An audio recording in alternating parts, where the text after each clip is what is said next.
Welcome to Nerf and Turf. I'm Andrew, and today I'm basically just going to be talking through the upcoming Nerf War that I have on May 26th, which is tomorrow. I know this is kind of late, but I just wanted to throw out a quick little rules and general guide for the game types we're going to be doing, just so you can have an idea of what you're getting into. And if you're not able to come, that's okay, but just throwing out some ideas to help people know what they're expecting when they show up. Oh, hello, Hudson Smith. What's up, dude? So I realize there's not going to be many live people watching this, and that's okay. This is more for, people they can watch it now, but also to watch later, just to get those rules before the war tomorrow, which is at Julia Bergen Linear Park, which is in Arlington, Texas, very close to UTA. It's between Park Row and Center Street. And so I have the address on my Facebook event page that I have for this event, and also on some of my other channels I've talked about the address. And so there's multiple Julia Bergen Linear Parks apparently in Arlington, Texas. So make sure you get the one that's on like 106 Robin Lane, which is a road between Center Street and Park Row. So make sure you find that. Cool. So I just wanted to go over general rules because I like fair rules and fair play, and for people not to be jerks while we play. So also, if you want to bring a GoPro, please do. I'm going to have mine. I'm also going to have my camera, so I'm going to be taking footage, so hopefully I can make a video. But if you have a GoPro, let's see, the first rule is call your hits. If you're hit, call it. Just man up and call it, or woman up. I don't know, whatever you need to do it. And so to implement that rule even more so, I made a rule at the last game that I'm not saying if, my gun was pointed at you and I fired, I hit you. I'm saying if you fire and you actually saw your dart travel and hit them, like the closed ripple and stuff, and you see your dart hit them, call a hit, and you can't argue a hit. And so with that, we're going to be playing trust rules. That means you have to trust that somebody, when they say hit, really meant it. And I'll be watching. If you're just calling hit after you shoot straight up in the air, no, we're not going to trust you anymore. But the goal is that, are we going to be willing to be a group of people who are going to trust each other, that when we say hit, we mean it. And so that means, I think you got hit, you're going to trust them. Yeah, I was probably too energetic, probably too into it, and I wasn't thinking, and I didn't feel it. That happens a lot. I've had people call hit on me when I didn't think I got hit at all, and I just took them at their word and went, okay, I was running. I thought I hit grass. Maybe they thought they saw the dart hit me. I'm going to take them at that. Arguing aspect of who hit who and that kind of thing, which can get really frustrating. Also, eye protection. If you're under the age of 18, I'm going to require you wear eye protection.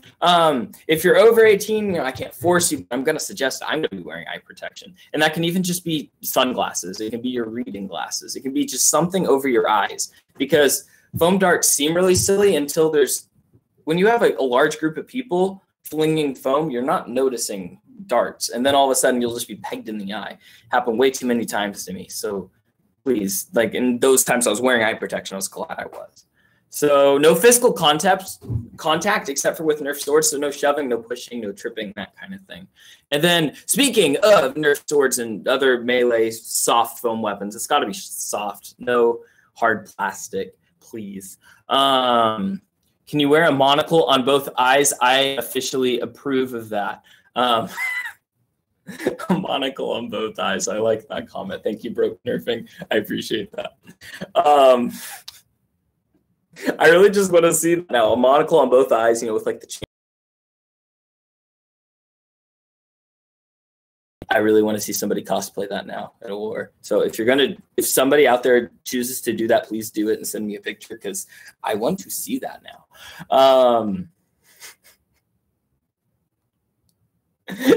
You're the most fancy. Cool. So Nerf swords, don't swing at eyes or face, just because that's rude. People like face than you do in the rest of your body. And so if you get slapped in the face, it's gonna hurt. And so don't aim at the face and don't use excessive force. There's no need to kill anybody. We're just tapping foam. I use blasters with my pinky up, man. Man, that's like French powers right there. Would you agree with that, Hudson? Are those French powers, you know, be able to nerf with your pinky up? Wonder if you have those. Somebody had asked me about shields, and in fact, I still have some shields. Oh, you don't have that power, or that's not a power? Which one, Hudson? So I've got some shields that my friends had left last time they were here, and so I'm trying to get that back to them. I keep forgetting to. So the thing with shields is they're great. So if you get pegged with them, you know, the hits, I'm not going to call it a hit if you hit the shield. However, there comes a point where, you know, somebody's just hiding behind their shield, scratched down on the ground, and so that can get annoying. So, you know, we'll watch whoever has a shield. But my biggest thing is just as long as if there's one shield on one side, generally try to have a shield on the other side if they want it. That way, one team doesn't hog all the shields, because that just becomes an unfair advantage at that point. And so that's with shields. Now, speaking of shields, so if, you know, a dart hits a shield, it's not a hit. But if a dart hits your blaster, if it hits your hat, if it hits your jacket, if it hits your shoe, it's a hit. There's not going to be any of this, oh, but it just grazed my shirt. No, if it grazed your shirt, we're going to count it as a hit. That's how we're going to do it. It just works better that way from my experience. And feet per second rules, I mean, you know, I'm thinking like if it's less than 100 feet per second, you can engage at close ranges. And I know most rifle blasters shoot around 100. So, you know, use your discretion on that. But the biggest thing is if you have a modified blaster, like I'm about to fix my chrono up with a K26. So that's going to be getting around 130 to 140 feet per second.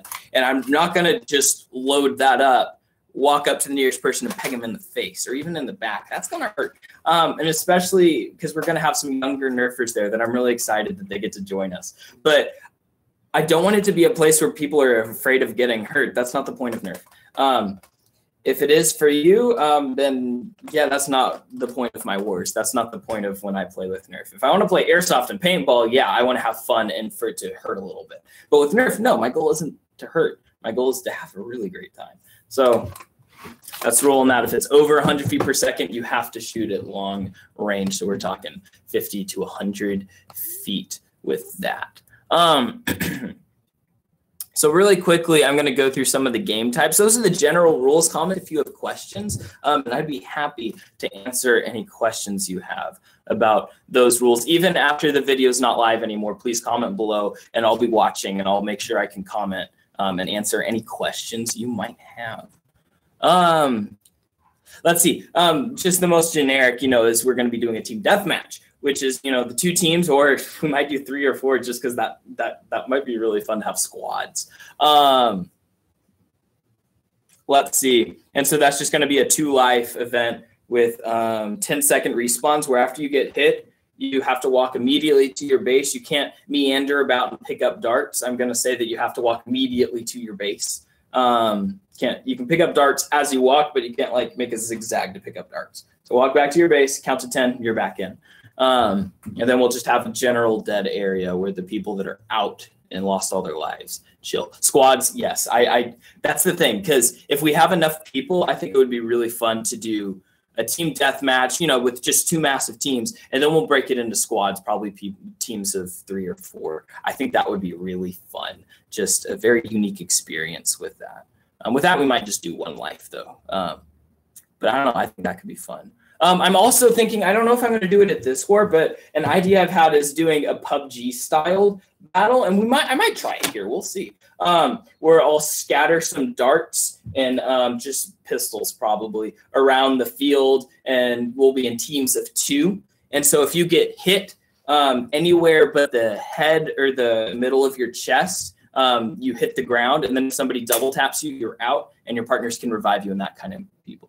How many people are there supposed to be at this point? That is a really good question. On the Facebook actual event page, I think I'm looking at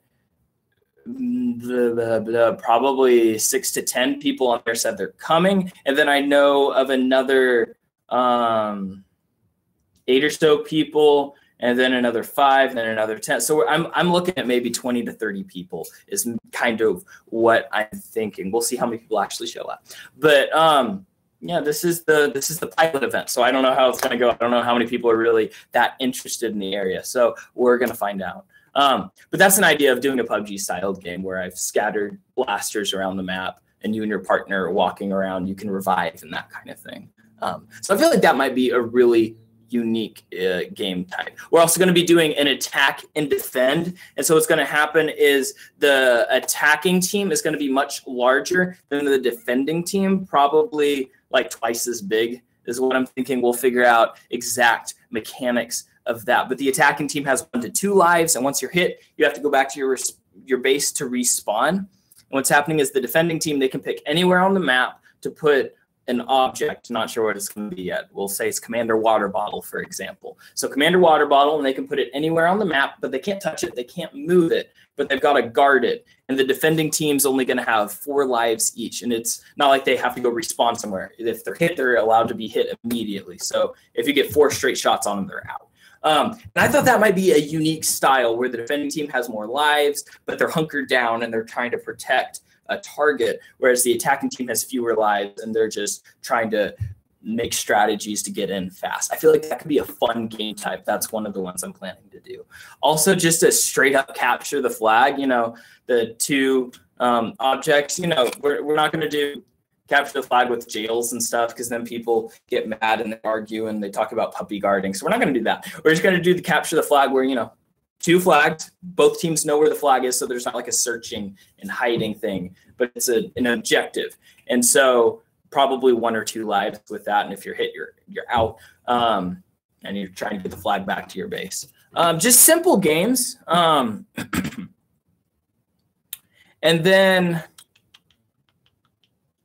I've got some other ideas. We'll see how they work. But the other ones I know for sure we're going to do is Infected, which is a zombie-style game. So what's going to happen is I'm going to have a deck of cards, and I'll probably have, you know, 2, 3, 4 zombies, depending upon how many people are there. And so I'll be shuffling some cards, and there's going to be red cards in it. And the red cards are the infected ones. So like 3 red cards. And then the rest are the black cards. And so I hand those out, and everyone that gets a red card is a zombie. And then you don't show anybody your cards. You give them back to me. We all get in a circle, put our hands in the middle, heads down, eyes closed. And those that are the zombies, I'll ask to put your thumbs up and look. That way you can see, oh, he's a zombie. I shouldn't kill him. And then you put your hands down so nobody knows who you are. And then we start the game. And then the goal is that the zombies act like they're normal people, but within a minute, they have to turn into a zombie and tag people. And so once you've tagged somebody, they become a zombie. However, if someone with a Nerf gun can shoot the zombie is dead. And so they have to lay on the ground for about 30 seconds or so, and then they're allowed to get back up and continue. And so the goal is there's no winning and losing. It's just really fun for the zombies to get everybody out and then the survivors to see how long they can last. And so we can time it. So it can be a bragging rights thing to see who survived the longest. So that's a legitimate thing. But there's no real winning and losing with that. Eventually I'll design an infected game with like objectives where, you know, like you have to hit these 3 objectives within the game to win, and the zombies are trying to stop you from doing it. So we'll see. I feel like that could be really fun, and my computer has decided it wants to update, but I said no. Yeah, we good. Yeah. So, and then Trouble in Terrace Town is the other game type. We might have too many people for that, so we'll see. We might not do that, but it's similar to the Infected. That's how you hand out the cards, but instead those are the traders. And the traders try to act like everybody else. But the traders win by taking out everyone. And the bystanders, who are just the normal black cards, they win by taking out all the traders. But they don't know who the traders are. And so in this game, you're not allowed to ask someone point blank, are you a traitor? Because I'd rather us not lie in that game. And so we get around that by you just never ask a point blank question like that. And so then there's a detective who's trying to figure everything out, and he's allowed to inspect dead bodies to figure out if they were a traitor or a civilian. And so it's a really sneaky game. It's very similar to Mafia, where it's a Nerf game kind of, but in reality, it's just a mind game, and we're holding Nerf blasters, and usually say you can only use a pistol, because if you've got a rifle, you know, you're just going to go brrr on everybody. And so instead, it's a very thought-provoking, okay, who am I taking out next kind of game. So that's really fun. And those are the general game types I have. I mean, this is only going to be a 3-hour event. And so I feel like we're going to be able to get all those types in that, and probably not even that. So let me know if you have any questions, even after this video is live. Please comment below with questions, and I'd be happy to answer those via comment. I believe that's everything I had. Those are all the general game types, the general rules, and I'm really excited for this. Again, this is tomorrow at Julia Bergen Linear Park in Arlington, Texas, between Park Row and Center Street. And it's going to be from 1 p.m. to 4 p.m. So make sure you get lunch before you come, and please bring water. I'm not sure if there's a water fountain in this park, so just be sure to bring some water, and I'll try to have some small amount of snacks or something. Also, we're gonna be doing a community tub, because I've got 600-700 darts back there. So hopefully that's enough. If not, we'll know for next time.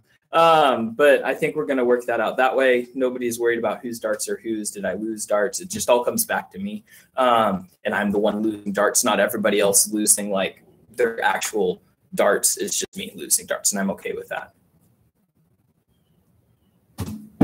Okay, Hudson said, I'll be there, but remember, I don't have my own blasters, and that is totally okay.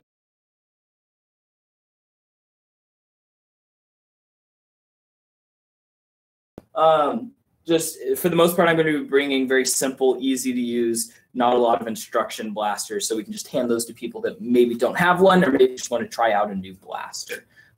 So don't worry, you're covered. I will have blasters for everybody. So we should be good on that. Sorry, I'm mapping out because I'm a UTA Maverick. Cool. So I think that's it. Thanks for watching, Hudson and Broke Nerving. And if anyone's watching this after the live stream, glad you're watching too. Just comment below if you have questions. I'm really excited for tomorrow. It's going to be great. All right. Thanks. Have a good day. Oh, well, I guess I should do my normal sign out, but that's too easy. But get on out there, Nerf&Turf and stuff. But truly, truly, have a blessed day. Really excited for tomorrow. It's going to be fun.